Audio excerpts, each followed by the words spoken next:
Hi guys! Nag-steam ako ng tilapia. Nilagyan ko siya ng lemon at ginger.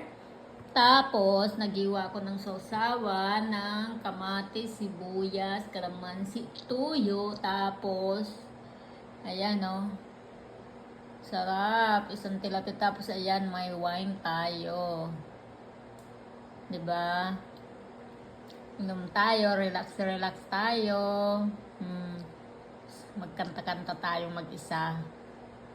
Kasi sa Amerika dito, boring sa Amerika. Kahit birthday mo dito, lalabas lang kayo ng asawa mo, kakain sa labas, yun lang. Tapos punta kayo ng bar, something, tapos yun lang. Wala dito, hindi uso dito ang handa-handa na mag-invite ng mga friend, wala dito niyan. Diba? Bye-bye! Ayan, nagbibideo okay ako. Ayan, microphone ko.